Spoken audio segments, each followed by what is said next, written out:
Good morning, everyone. Thank you for coming along. It's a great turnout. Having not been on the road for, well, really since before COVID, apart from our AGM last year, which we did come back to Adelaide face-to-face, very hard to know how many people might come along. So, look, we appreciate your support and the interest. I guess we're trying something a little bit different, a little bit less formal than the AGM. You don't have to register, which makes it a little simpler. We can combine the companies, and we've got the benefit of being able to do Argo Investments and Argo Global Listed Infrastructure at the same time, and make it a more sort of collective and a bit more casual meeting. So, welcome. I'd also like to acknowledge the traditional owners on the land on which we meet today, and make a few introductions. My name's Jason Beddoe. For those that don't know me, I'm the Managing Director of Argo and been with the company for over 20 years now in many roles. Andy Foster is the Senior Investment Officer of Argo, so we're largely running the portfolio together. He's also been at Argo for well over 10 years, nearly 15 years. I'd like to introduce Ben Morton. So Ben's come out from Cohen & Steers in New York, so we really appreciate that, and we'll tell you we're sort of going around the country.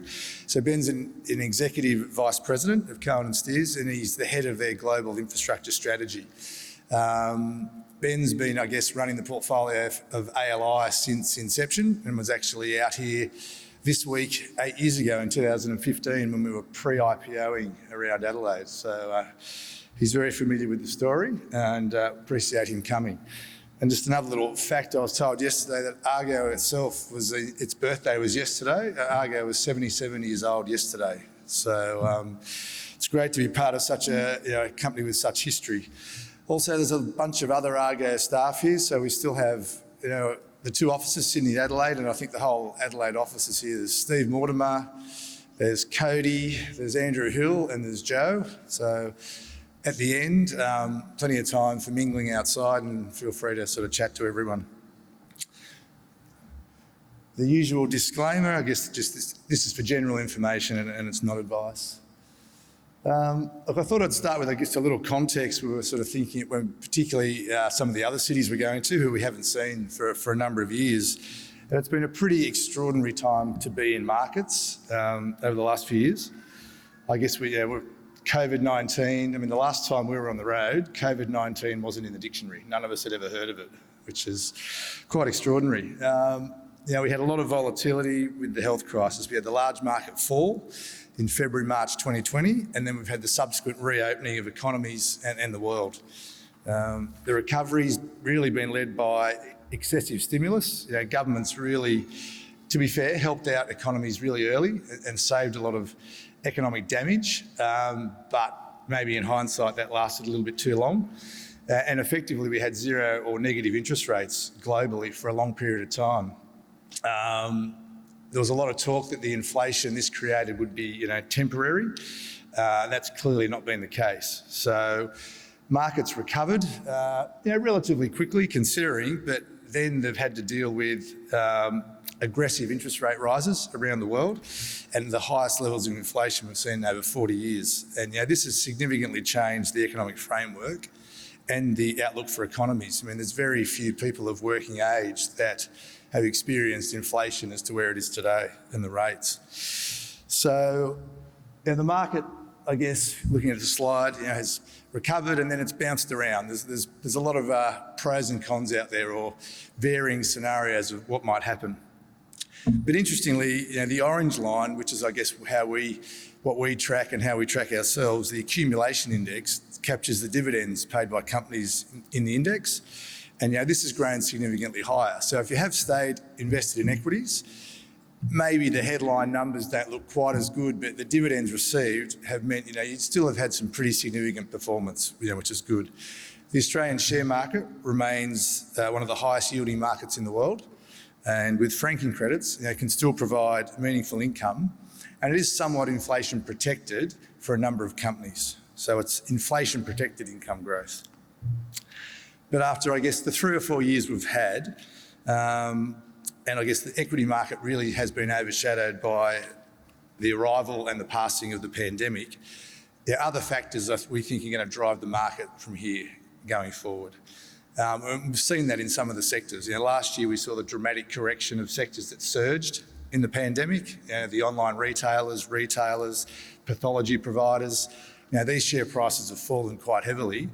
And those that were struggling during COVID have rebounded very strongly. The transport stocks. Qantas made an announcement this morning. It's $2.5 billion profit, and it's $1 billion more than they've ever recorded before. And if any of you have been flying Qantas lately, you realise the service has probably been left a little bit behind.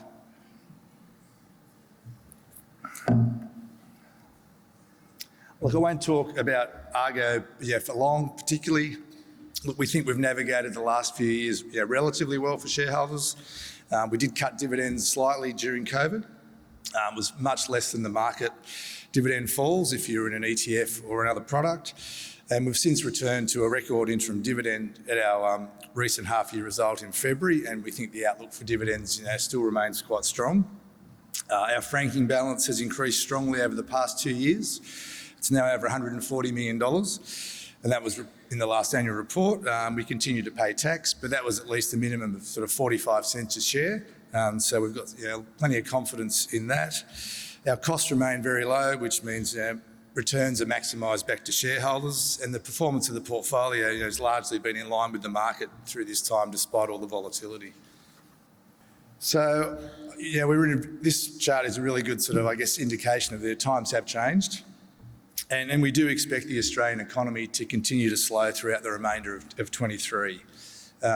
Inflation remains persistently high, though it does appear to have peaked. And while we think most of the interest rate rises in response to that inflation are now done in Australia and the US, there may be another one or two, but we think most of the heavy lifting has been done. The pathway from here, it's pretty uncertain. There might be further rate rises on continued inflation if it doesn't fall later in the year or even into next year. Equally, if the US falls into recession, and the US would probably lead Australia, rate cuts are equally probable. The outlook for equity markets under those scenarios are quite different. The cost of living is clearly increasing for individuals. You know yourself, going to the supermarket or anything really, and that's going to impact consumer spending as we move through the remainder of the year. Equally, costs are increasing for companies.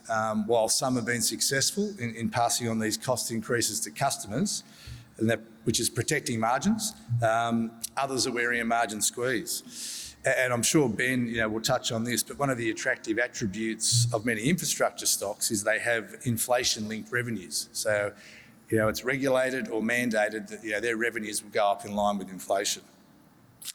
And as the cost of debt continues to rise, interest costs will increase for companies. That will also be a bit of a drag and a headwind on earnings growth.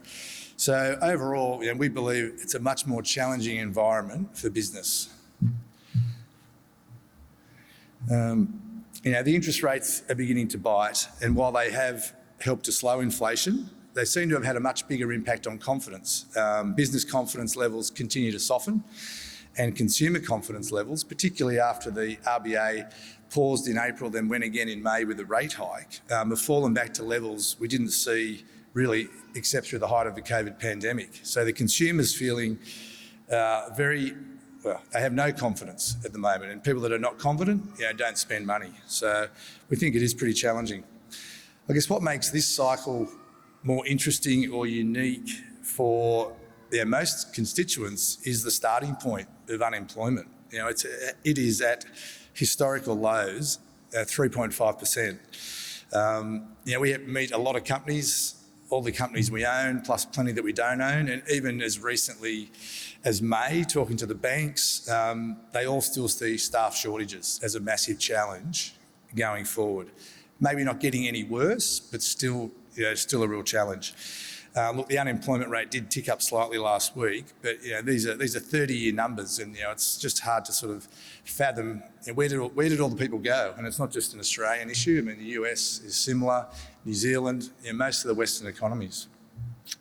I guess in response, after 3 years, the recent budget, Treasury has raised its population growth forecast to 2% for 2023 and 1.7% for FY24. And that's largely a strong rebound in immigration. And these will be the highest levels of net immigration since the last, immigration boom of the mid-2000s. So Australia will return. We had a lot of, we had no net immigration. A lot of people came back during COVID. But Australia will resume its spot as one of the fastest growing Western economies in the world, which is generally good for growth over the medium, longer term. Short term, however, we probably all read about this and see it on the news. While it will alleviate some of the labour shortage, it's going to really add to the issues around the housing shortage. The tight rental market is unlikely to improve, and the lack of new supply in housing is going to put pressure on house prices probably to go up.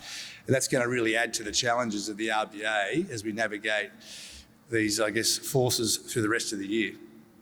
Ultimately, it's probably supportive of demand for new housing over the medium term, but there's certainly some challenges.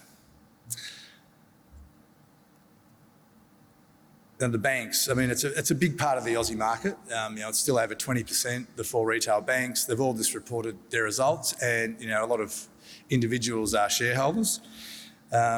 3 of the big 4 retail banks reported. So we had Westpac, NAB and ANZ just recently with their interim results, and Macquarie reported its full year result. And the results were strong. So while they're backward looking, these results are to March, and we're thinking about what's going to happen over the next 6 to 12 months. Their results to March were good. They were very strong. Some, in fact, were record results. And there was a bit of caution in their commentary, but the numbers as they stand were good. A couple of themes across the banks, though. We met with all the CEOs ourselves, and the credit quality remains strong across the economy. It's good, and in some ways almost surprisingly good. And while there are pockets of rising stress, and the banks have wonderful data now because we tap our credit cards all day, every day, and they see what we're doing, the backdrop remains pretty solid. So we're at least starting in it from a strong perspective. The banking system in Australia is very different to, some of the headlines we've been reading about the regional banks in the US and Silicon Valley Bank. They're very, very well regulated. They're very, very well capitalised, and that clearly won't happen here. Discounting, particularly for new home loans, has been extremely aggressive on both rate but equally cashbacks that have been offered to new customers. One upside is equally with cash deposits. It's also been very competitive, and they've also increased. So the rates available for people with cash has gone up faster and higher than we expected as well. But this has combined to put pressure on the NIM, so the net interest margin, so the cost of what for the banks to borrow, and then the margin they can lend out has peaked as they fight each other for, our business. So that will highlight, the competitive pressures are there. The banks all have excess capital, so it's a combination of their growing profits, but equally the way they're holding on to some, just with that cautious outlook as we move through the next 6 to 12 months of what the impact of interest rates really will be on the economy, on households and some businesses. And there's also a large number of people coming off fixed rate mortgages over the next 3 to 6 months who have locked in at extremely low rates and are now going to have to deal with significantly higher interest rates. Dividends were a positive surprise, to be fair. We thought the dividends would be good, but they were better than we expected. They were increased by all the banks.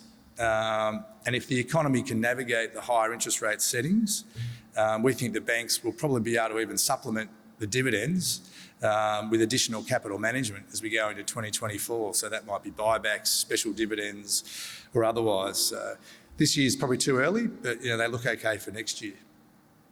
Macquarie Group, while participating in the Australian banking market, it's a much different business. So about 10% of their business is similar to the Big Four. Macquarie also recorded a record profit with a big increase in its commodities and global markets business. That was about 50% of earnings, and that was pretty pleasing. It remains our biggest holding. So where we sort of stand, Argo's always been fairly conservative. We have a diversified portfolio, across all industry groups. We have a mix of large and small caps. We've done a lot of work on balance sheets and cash flow because we think, you want a really strong balance sheet at the moment, just in case things do I guess, deteriorate. So, across our portfolio, we think most of our companies do have strong balance sheets. They've got reasonable long-term growth prospects despite the short-term uncertainties, and they do offer either an attractive yield or a growing yield. I guess what's probably changed over the last couple of years in a more significant way, we've certainly added to our materials holdings with a couple of new names plus additional weighting into BHP. Energy has sort of increased as well. I guess if I was looking at a sector today, thinking where would I invest, I think healthcare still looks interesting. There's some very good quality companies. We think the outlooks are really good. It's just that I guess the better quality healthcare companies are expensive, and we're always a bit cheeky about what price we want to pay for them. But we still are attracted to a number of the healthcare names. Our top 20, I guess the top two rows don't change materially as a percentage. The bottom row, a little more regularly. These are published monthly with our NTA releases, for anyone that's interested or for those that follow. And I guess these are the names that have done better recently as well. It's been the large liquid stocks in the market generally and in our portfolio that have performed better as there's been some caution coming into markets. A lot of people stop investing in the market. So the small caps have struggled with liquidity and been quite weak. Look, we remain really confident with these Macquarie as our largest holding. We think it's still one of the best ways in Australia to play the decarbonisation theme of what's happening around the world. They have the Green Investment Bank. They're the largest infrastructure manager globally, and they have fingers in many pies. So we think they have a great outlook. BHP equally, we think demand growth for commodities is going to be strong for decades to come. We think there's an underinvestment in resources, and also the red tape and green tape from an environmental perspective means supply will probably struggle to keep up. And not on a daily basis, but we think over time commodity prices probably average higher than they may have done for the last decade or two. CSL goes without saying. I think it still remains one of Australia's best and most successful companies. CBA is now our biggest retail bank holding, and while we're underweight, it's clearly the best franchise. It's the biggest share, and it's really not stubbed its toe over many years, so I think it deserves that premium. And Wesfarmers, has managed to reinvent itself many times. I mean, it's a fantastic retailer with Bunnings, Kmart and Target, has an interesting industrials business, and it's soon to become a lithium producer. So Wesfarmers as a group have been very good at recycling assets and reinvesting into the next growth asset. So we're pretty comfortable with all those names. What we've been doing, more recently, and this is probably over the last 6 to 9 months, not necessarily in the last couple of weeks, is where we've been investing. There's a couple of new names there, IDP Education, which we'll talk about in a few minutes, and Stanmore Resources. And we've sort of continued to selectively add to existing holdings, BHP, Horizon, Santos, Viva and others. While there's not really, a sector thematic in that, what we're attracted to is all these companies generate very, very good cash flows. And we think, versus the cash flows they're generating, they're not cheap perhaps, but they're fair. They're fairly priced to cheap. Some of them are in industries that are, not particularly loved by the market. So we've been more comfortable buying those sort of names. From a sales side, Tassal was a takeover in the last half, which played out well. Tabcorp we've sold. Invacare was recently bid for, and we did sell a little bit of stock into that. It's still under takeover for the rest of the holding. We sold out of Pact, and we've been selling down a little bit of AUI and Helia.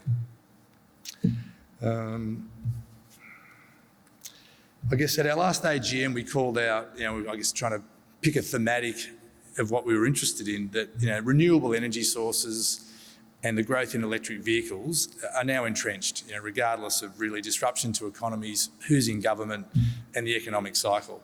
And the commodities that underpin these themes will likely remain in demand and have a lot of increasing demand well into the future. And we continue to believe this.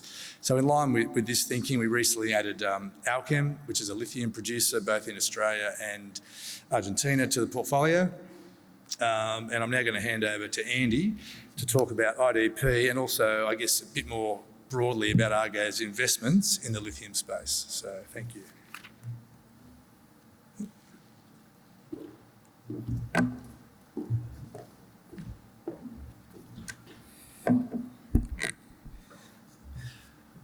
Thanks, Jason. First of all, it's great to be back seeing people in person and great to see shareholders again. So thanks for the opportunity. As Jason mentioned, today we're going to talk about some recent investments we've made, one of those being IDP Education. And also I'll chat about another exciting theme in terms of the growth for batteries. IDP Education's really exposed to the international education thematic. International education is an attractive sector with solid long-term growth. This chart here shows just the growth over the last 20 years in terms of the number of international students globally, which has actually tripled over that time. It's very important to the Australian economy. It's actually the largest service-based export. But Argo knows this space well. We've previously had an investment in a company called Navitas. There are really two key parts of the IDP business. The first one being the international student placement business. So effectively what IDP does here is it helps international students undertake studies in English-speaking countries, and it's actually been doing this for over 50 years. It connects the right student in the right university in the right country. It's partnered with over 650 leading universities and schools and colleges in Australia, New Zealand, Ireland, UK and the US, offering over 180,000 courses. It is truly an international business with operations in over 32 countries. It really is a relationship business. It's all about built around trust and making sure the students are looked after and get into the right universities. And IDP gets paid for placing those students into those universities. As well as the placement business, another business they have is the English language testing business called IELTS. It's co-owned by Cambridge University and the British Council. It's the world's most popular high-stakes English language test. Testing is often required to work, study and live in many Western countries. The IDP test has the largest network of governments and institutions, over 11,000 in 140 countries, that recognise this test. As a result, IDP has strong pricing power and higher margins, many of its competitors really supported by their economies of scale.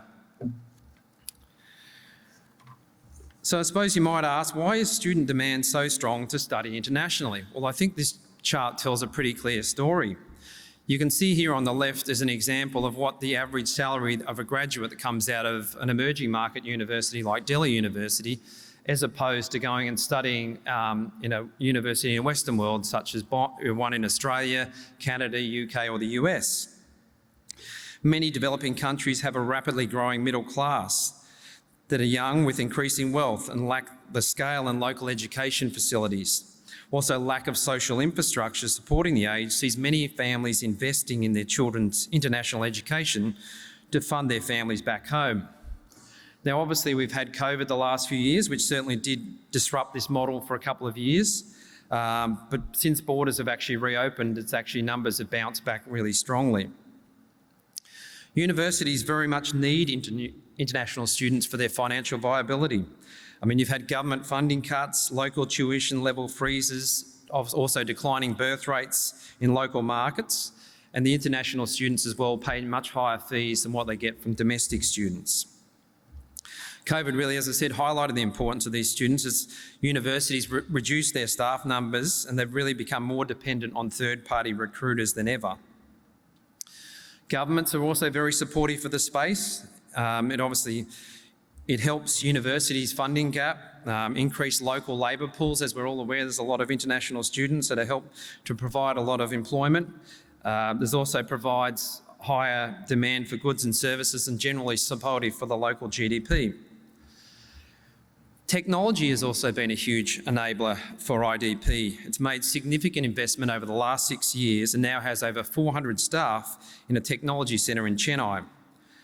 Their platforms efficiently address a large and growing addressable market and aim to be the global marketplace for international students and universities.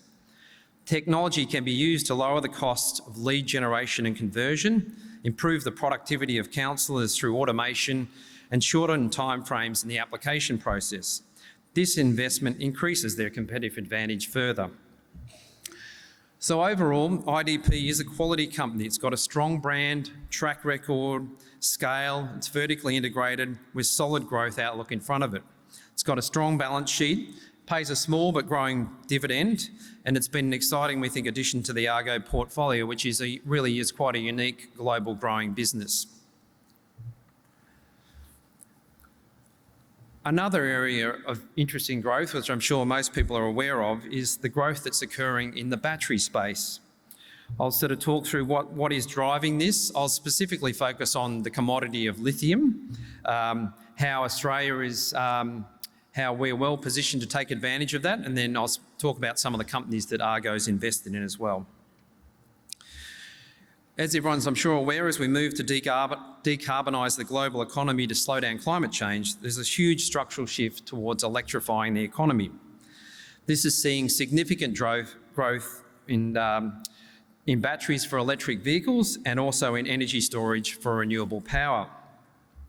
It's not just customer demand that's underwriting this growth. There are also a number of government incentives and regulations that are also accelerating this shift as well. Probably the most significant of these is the Inflation Reduction Act in the US, or IRA for short. This is literally a multi-billion-dollar package that has a number of different incentives over a number of different parts of the economy.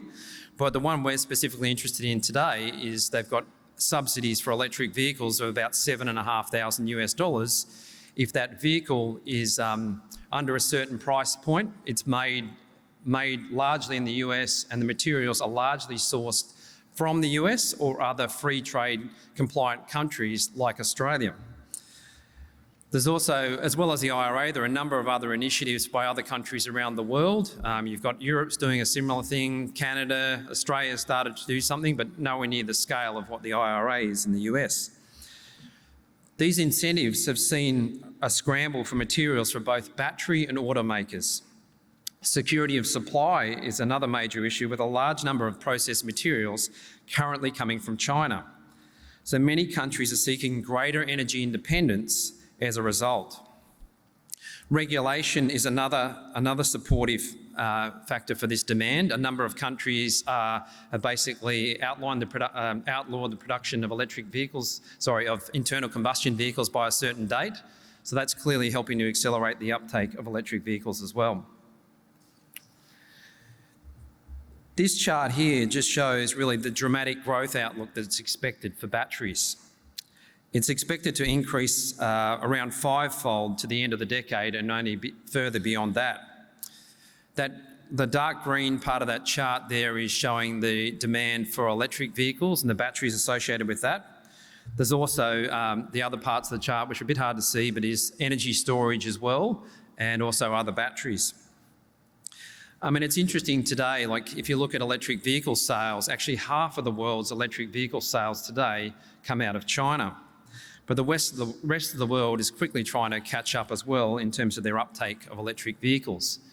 It's widely accepted by the end of the decade that roughly we'll expect to have at least 50% penetration of new car sales being electric vehicles by the end of this decade.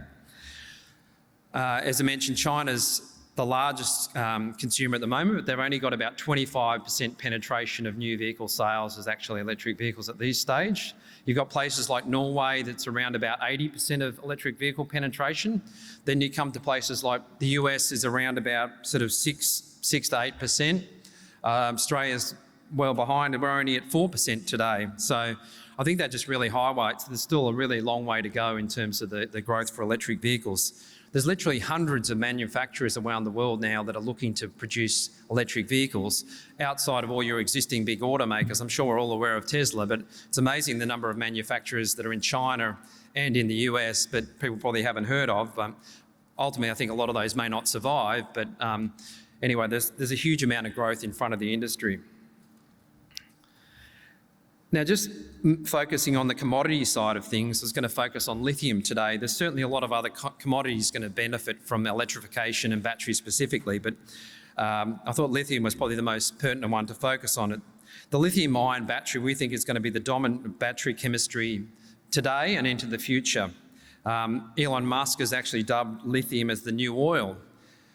We believe lithium will remain the dominant battery despite technology trying to make things cheaper, more efficient, lighter, and less environmental impact. There's a number of new battery technologies that are out there, things like sodium ion, but they've still got challenges.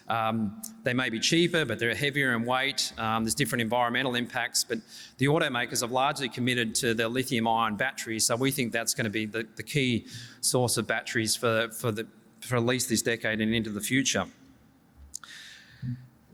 This chart here shows, looking at on the left, is the pie chart shows Australia's dominance of the lithium ion mine production.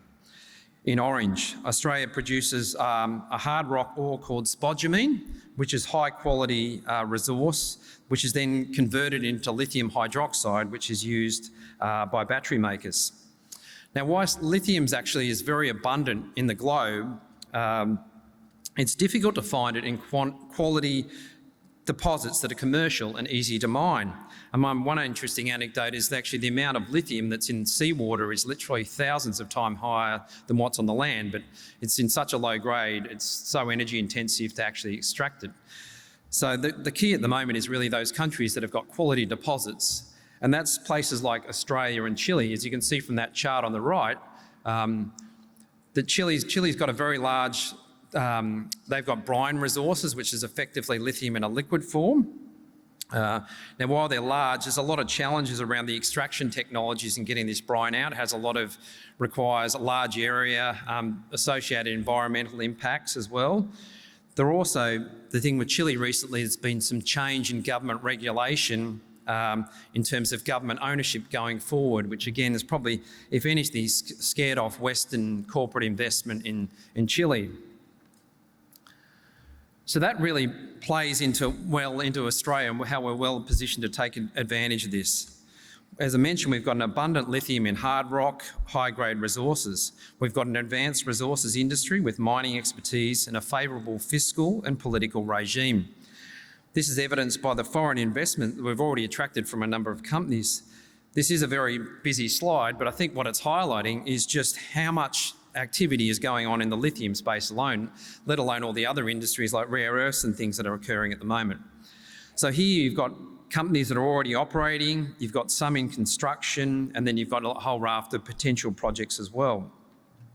And obviously the flow on from this is obviously a significant multiplier impact for the economy more broadly.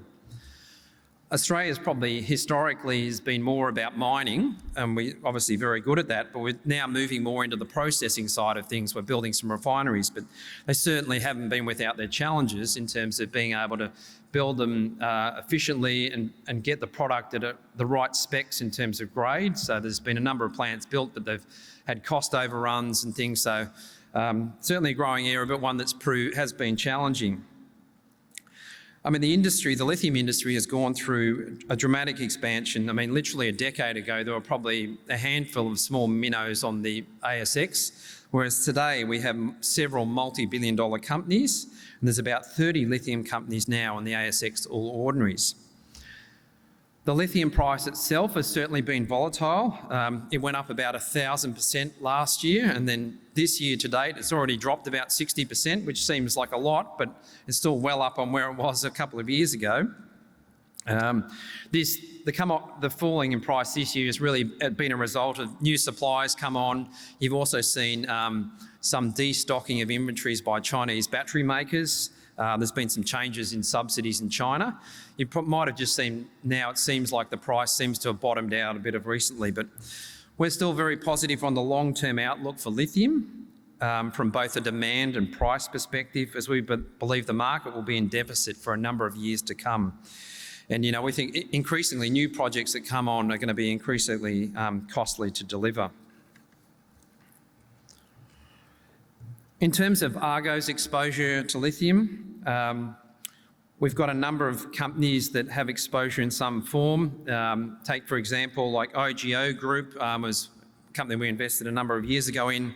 It's actually got a stake in the world's largest lithium mine in Western Australia called Greenbushes.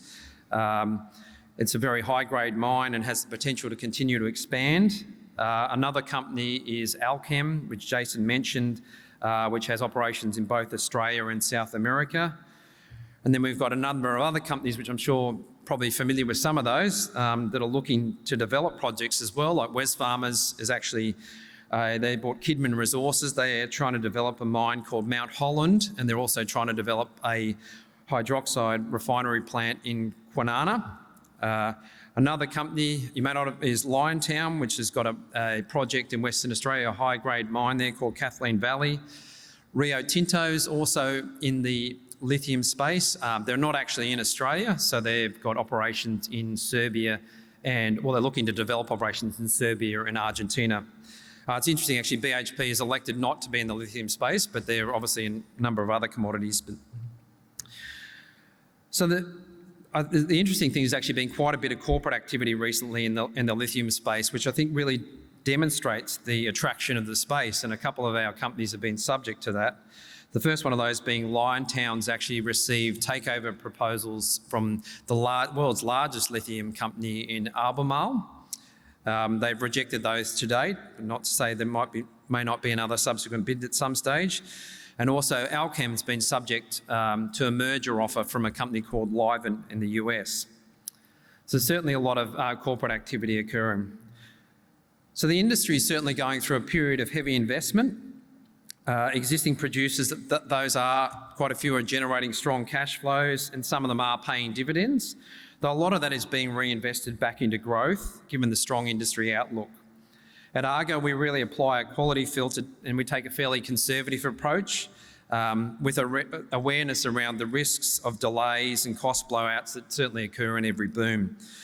So in conclusion, lithium is a high growth industry and Australia is well positioned to take advantage of that. We're focused very much on high calibre companies with a quality resource and an ability to execute on that. So thank you very much for your time today, and I'll pass back to Jason and happy to take any questions you might have at the end. Thanks very much.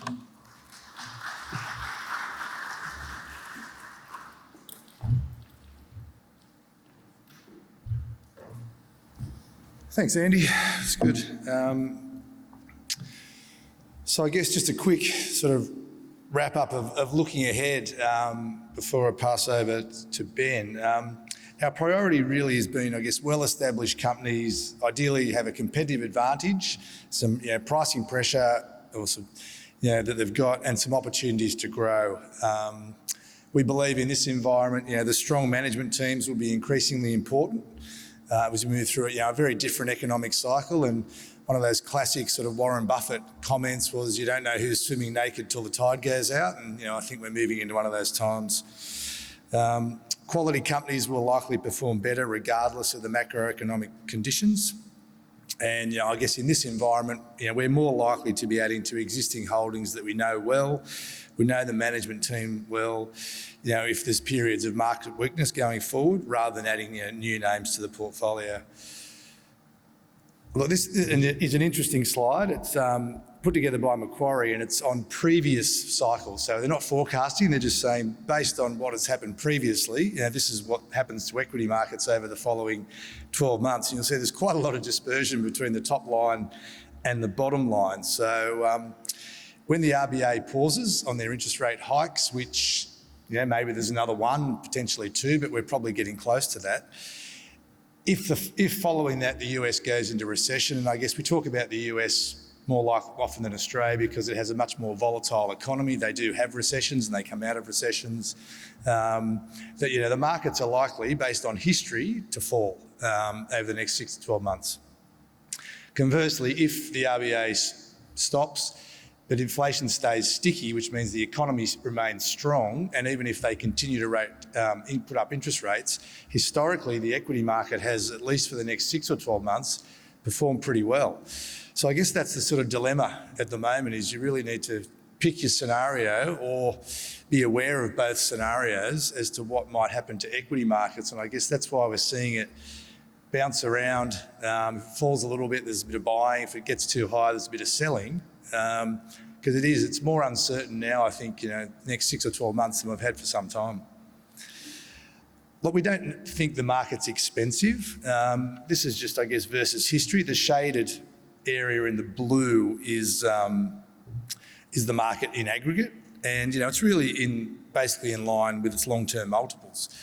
I guess when we look at that, though, there's nothing priced in the market for something to go wrong in the world. And we've seen plenty of things go wrong in recent time. COVID is clearly the biggest, but even just what's happening with Ukraine, Russia, and other geopolitical issues, China, supply chains. So we don't think the market's really pricing in a lot to go wrong.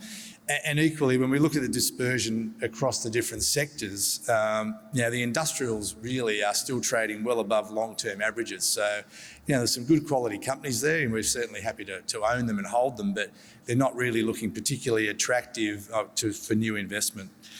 So we're continuing to take a pretty conservative approach to managing the portfolio. We've got no debt. We have, cash available should the market dislocate. So we think we're relatively well positioned in the current environment. And look, we're happy to take questions on stocks, sectors, the economy, and we'll answer them as best we can at the end. But in the interest of time, I'm just going to move on to ALI. So ALI, or Argo Global Listed Investments Infrastructure, Argo Global Listed Infrastructure, is celebrating its 8th birthday in July. So we're really proud of that, and we're really pleased with how it's performed and grown, both the asset value and the fully franked dividend it's providing to shareholders. The asset class itself, listed infrastructure, has performed exactly how we'd hope. It has a low correlation to general equities, and it does provide a great diversification strategy for investors as part of a portfolio, and that's worked very well. Our relationship with Cohen & Steers has been excellent. They've been a great manager. And we've got Ben out here to talk about, I guess, the sector itself more than the company. And we look forward to running and growing ALI for shareholders for many years to come. And hopefully in decades to come, it'll be celebrating its 77th birthday. But thank you all for coming. We'll come back with Q&A, but I'm going to pass to Ben now.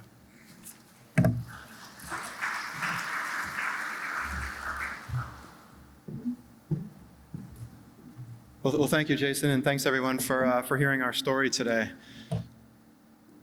So I guess, 3 things I'll hit on today. First, why listed infrastructure? Second, why now? What are the investment themes that are interesting today within the infrastructure universe? And then third, why Cohen & Steers? A little bit about us and how we do what we do. So first, any conversation about infrastructure, we should dive a little bit into, what we really mean when we say infrastructure. A lot of different ideas about what infrastructure is, but simply put, the textbook definition of infrastructure is essential public service providing entities that facilitate economic growth. What do we mean by that? We mean essentially the owners and operators of infrastructure assets, companies that collect fees for usage. What are some of the characteristics of these businesses? We show them here. They tend to be regulated. They tend to be, if they're not regulated, they're concession-based. Take a toll road, for example, with a long-term concession with the local government to operate a toll road. They tend to have high barriers to entry. You think about all the various environmental, zoning restrictions, various capital restrictions, the cost of building new assets today.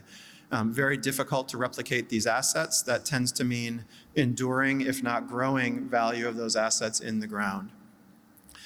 The last piece from a characteristic perspective, inflation-linked pricing. And this is something Jason alluded to, and we'll talk a bit about inflation and about the mechanisms by which inflation gets passed through to end customers and in the form of higher prices back to the companies. So within that universe, you see here we've got communications infrastructure, so cell tower companies, satellites, data centers. We've got midstream energy. That's a very small sleeve of the overall energy universe. It's really pipeline companies that move energy, mostly around North America. Most of the independent pipeline companies are domiciled in North America. There are a couple elsewhere in the world. APA here in Australia is a good example of that. Transportation, you've got two groups here. You've got freight transportation, so freight railways and marine ports, and then you've got passenger transportation, airports and toll roads. And then utilities, traditional electric, gas, and water utilities, and then certainly you have a growing business related to renewable energy, the development, operation, and ownership of renewable assets, solar and wind facilities.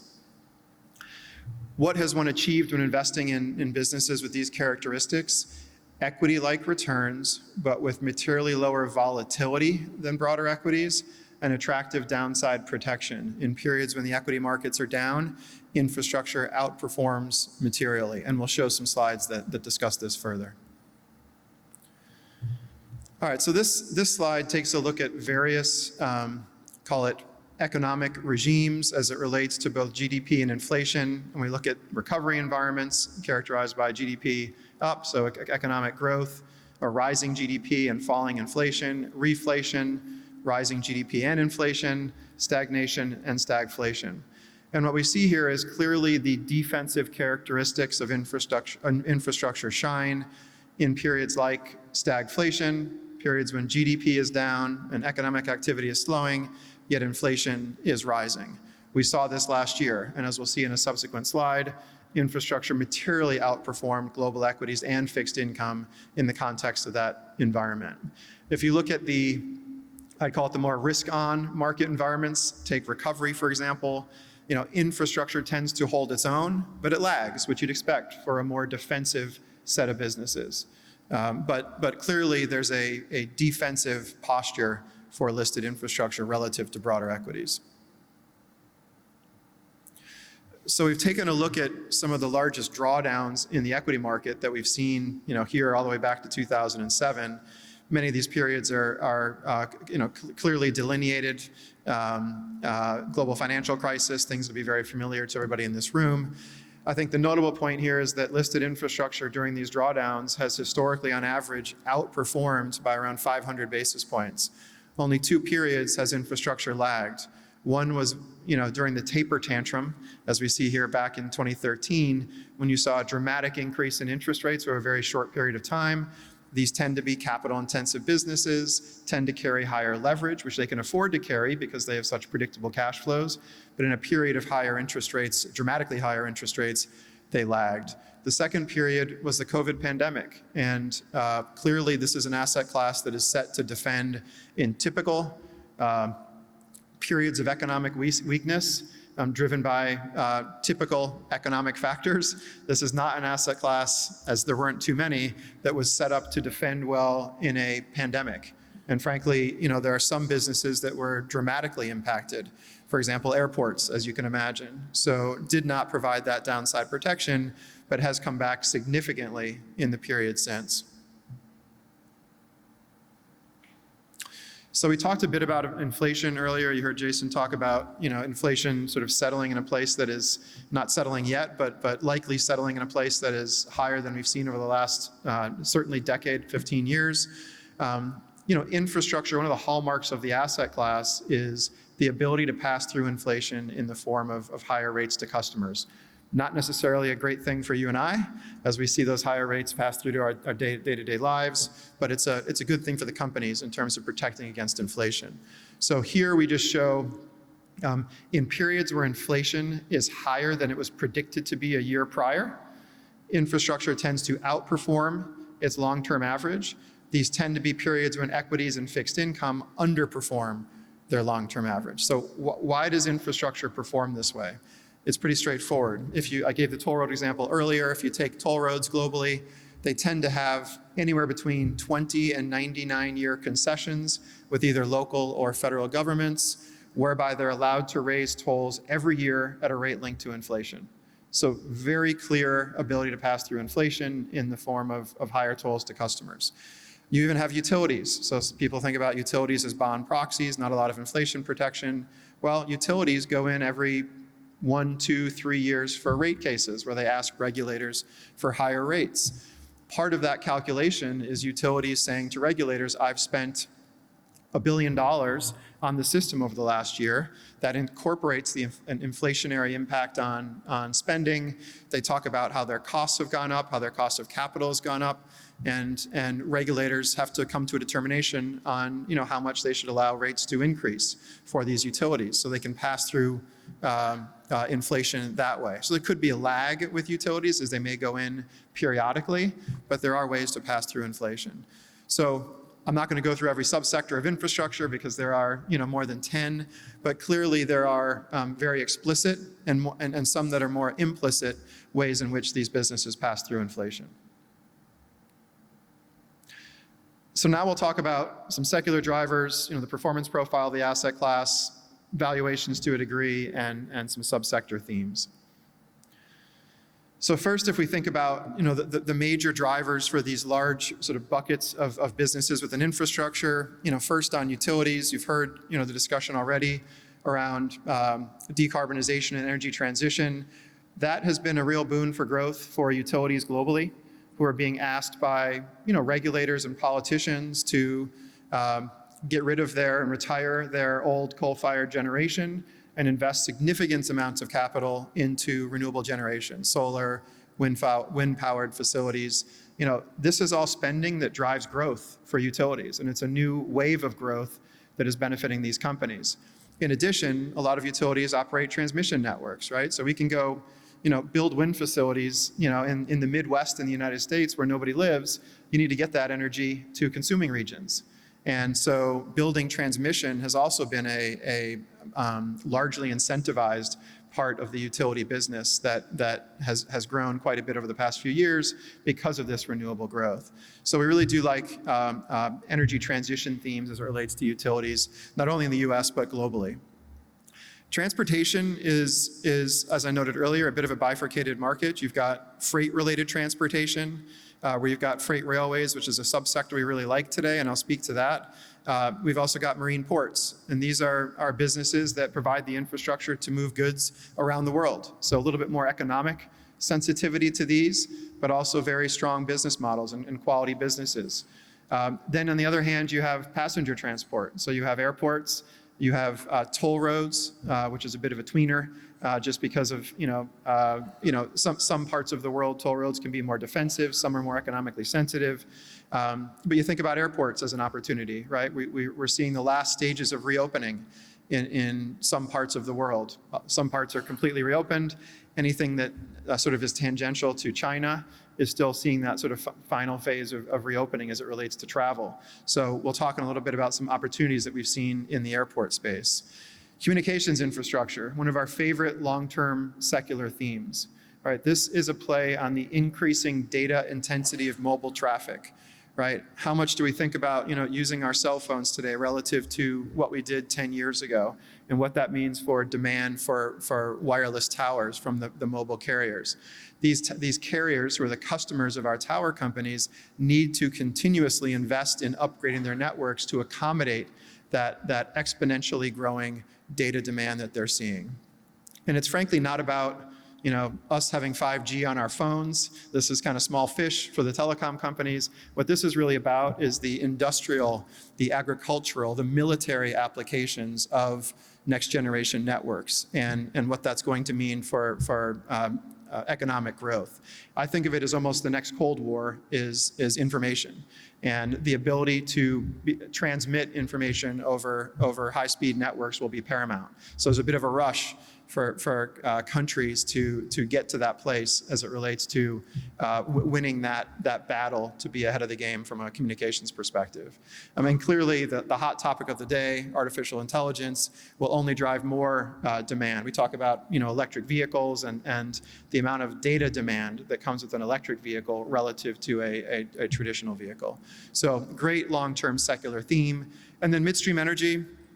Look, a lot of folks have said, fossil fuels are done, fossil fuels are on the way out, and I certainly recognize goals associated with energy transition and decarbonization, but I also think the pendulum swung a bit far, a bit fast in some parts of the world, and we've seen some ramifications of that, right? A place like Europe, where clearly you had an unknowable event of the invasion of Ukraine that clearly led to some energy shortages there, but also the fact that Europe had decarbonized so quickly and retired so much of their traditional nuclear and fossil-driven generation and relied so much on renewables, which when you really get down to it, renewables are intermittent, right? If the sun doesn't shine, if the wind doesn't blow, and if you don't have enough battery storage, you're not going to have that electricity available. So I do think the pendulum swung a bit far, a bit fast as it relates to energy transition. We think there's a place for natural gas in particular, as part of a sort of a transition plan for many parts of the world. In fact, the EU actually included natural gas as part of their Green Compact in terms of transitioning to the future. A year ago, they would have never done that, would have never passed and having natural gas there. But I think the reality of the situation has changed motivations there. So midstream energy companies, again, they transport largely natural gas, but to some degree, crude oil and petroleum products, mostly around North America, but also export from North America, moving LNG around the world, for example. So another macro theme that's fairly relevant today is what we call dry powder. So this is capital that's been raised by private infrastructure vehicles to invest in infrastructure assets. So I distinguish from what we do as investors. We invest in listed companies in the infrastructure universe. What these private infrastructure companies are doing is they're going out and they're buying infrastructure assets. And they may buy them directly from governments. They may buy them from other private infrastructure investors that have owned them. Or the reason why I'm talking about this today is because they may buy them directly from our companies. Our companies who need to spend a lot of money on energy transition, right? Shutting their coal plants and investing in renewables. It's a pretty cheap form of capital to go out and sell a stake in an asset at a very high multiple to a private company that is struggling to find places to get capital to work. So if these companies are willing to pay higher premia for assets, case in point, and this is not just an asset, this is the whole company, Sydney Airport, where you had private players come in and pay a 40% premium to where the stock was trading in the market. I'll take that all day long if private companies want to spend this capital on our companies and do it in such an accretive way. So it's been a big theme in our space the last 18 to 24 months, and I think it will continue to be going forward. So our strategy, just for a moment, this is a total return opportunity, right? I mean, there's an attractive income stream associated with infrastructure given the predictability of cash flows, but the reality is these companies are also investing for growth. I mentioned data intensity of mobile traffic and what that will mean for investments. I mentioned obviously energy transition. That's billions and billions, if not trillions of dollars that need to be spent globally. So it is a total return opportunity. Certainly underlying asset values are the biggest driver, but there is an equity wrapper to these assets, right? So we understand the assets that underpin the stocks that we invest in, but you also have to understand that equity wrapper, which can under or overreact to market conditions. It's a diversified portfolio. So 50% of our universe is in the US, 50% is rest of world. So this is a global universe of investment opportunities and therefore a global portfolio that is well diversified. So just as an example of some of the top holdings in the portfolio, and I'm not going to go through all these in detail, but you'll see a mix of utilities here in the US, largely some freight railways, Mexican airport, you'd be familiar with Transurban here in Australia. NextEra is an easy one to speak to. In fact, well, I'll get to NextEra in a moment. Let's start with SBA Communications. So in the tower space, SBA is I'd say one of the three leading tower companies in North America. There are three listed companies, American Tower, SBA Communications, and Crown Castle. SBA is the one that is most focused on the US. 85% of its revenues coming from, or cash flows in this case, from the US. Typically, tower companies have 3 to 8 year contracts with their wireless carrier tenants. So this is the likes of AT&T, Verizon, et cetera, who lease space on towers so that they can offer their network to their customers. Towers tend to have not direct linkages of pricing to inflation, but they do have what are called revenue escalators, where every year they're allowed to raise rates by around 3%, sometimes 4%, depending on the contract. So very interesting play. You also have some parts of the world where towers are still owned by the big telecom companies, and they're realizing they can generate more value by selling towers to independent companies like those in our listed infrastructure universe, like SBA, because then our companies can go and lease out more space on those towers to their competitors and the like. And many governments are encouraging that competition to improve service quality. So there's a real opportunity over the long term in towers. Railways, another interesting space. So these are traditional freight railways. Again, 95% of the global market cap of freight railways in listed infrastructure is in North America. right? So this is where we have public companies that provide these freight services.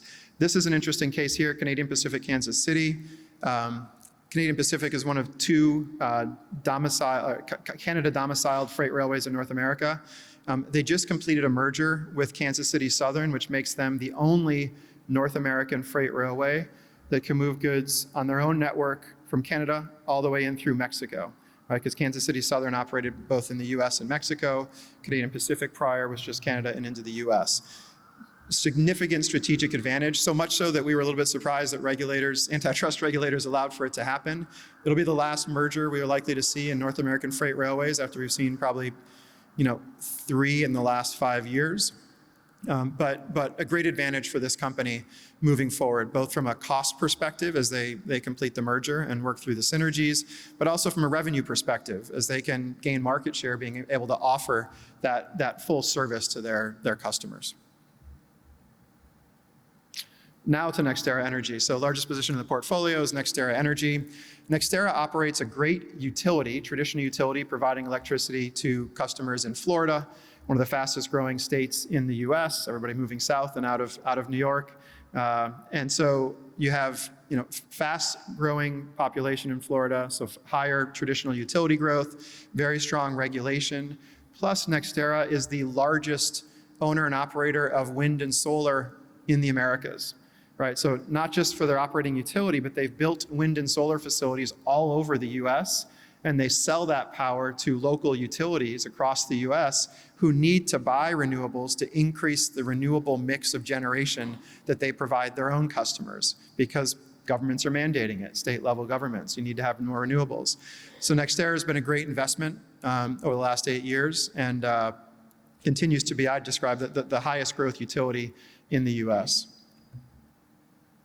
Lastly, on airports, from a stock example perspective, airports are all at a very different stage of sort of comps to 2019 as you think about passenger volumes, depending on where you are in the world. So there are some places in the world, take the US as an easy example, you're at 100% of 2019 passenger volumes. We're fully reopened, perhaps a little bit ahead of 2019 if you think about the fact that China still is well behind from an international travel perspective, only about 30% of where they were in 2019.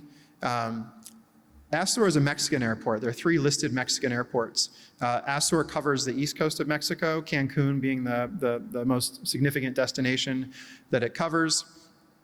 Mexican airports, their passenger volumes went above 2019 levels in the 4th quarter of 2021. So think about that for a minute. 4th quarter of 2021, we were still on and off lockdowns in many parts of the world. Their passenger volumes were above 2019 levels. So why is that? Very different policies in Mexico, frankly, almost non-existent policies as it relates to travel restrictions. Everybody I knew in the US was going to Mexico because they could travel and that's the one place that they could go. So significant increase. You also have reshoring of industrial activity or nearshoring. Many folks moving sort of industrial capacity closer to the US companies, and Mexico's been a big beneficiary there. The other thing to point out, and so right now, Mexican airports, I'll keep that story going, right now Mexican airports are 15% above 2019 levels, which is pretty substantial, right? And there are some parts of the world, again, that are around 100. European airports are around 90%. So it's a very differentiated story. On top of that, Mexican airports have 2 of the 3 airport operators have applied for price increases during the pandemic, and they received those price increases. And so now 15 to 20% higher passenger volumes coupled with price increases means 30% higher cash flows for these companies relative to pre-pandemic. So some very interesting opportunities in the Mexican airports. This is a chart, just shows performance over the last, I guess, at this point, be about 15, 16 months. The point here is to show infrastructure having done its job during the downdraft that we saw last year. Again, a period characterized by slowing growth and rising inflation. Infrastructure materially outperforming global equities, and while that spread has narrowed a bit this year in a more risk-on environment, it still captured that outperformance over this period. We show some of our attribution here. It's a detail I will not get into, but happy to chat about that in questions. Our team, I would just point out that we're a large team focused on listed infrastructure. We're global. A bunch of us are in New York covering the Americas, but we also have 2 analysts in Hong Kong who I just had the pleasure of spending a few days with before I came here. 2 analysts in the team are in London covering the Europe region. So a large and global team focused on and dedicated to listed infrastructure. I won't get into our competitive advantages. I would just say from a summary perspective, again, similar to Jason's comments, we're focused on quality companies. This is going to be a different regime than we've seen in 10 or 15 years, right? One characterized by below trend growth, above trend inflation, above trend interest rates, and above historical sort of levels that haven't seen in 15 years. So I think one has to think about equity markets that are likely a bit more volatile and uncertain. I think we have to think about inflation being a bit more volatile. I think that's one thing that hasn't gotten a lot of attention is, everybody thinks about inflation rising and falling, but the reality is, prior inflationary cycles, whether it's the 70s or the 40s, in these typical cycles, they've been long, and there's been a lot of ups and downs and ebbs and flows. And I think some of the supply side constraints that we're seeing, environmental restrictions, zoning restrictions, capital discipline as forced by investors in some of the mining companies, for example, is going to make it very difficult to produce minerals that we need, for example, or energy that we need in a way that can keep inflation low. So we're a little bit worried about the volatility of inflation. That's a good environment for the predictability of cash flows that infrastructure provides. So feel good about the outlook for infrastructure going forward. With that, maybe I'll turn it back to Jason.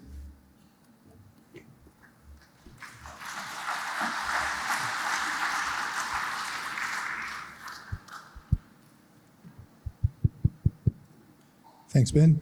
I think I'm on. So thank you, everyone. Look, the slides we released to the ASX yesterday, they'll also be on our website if any of you are interested. So please follow up. And we're also happy to take questions on email if they come to people later on.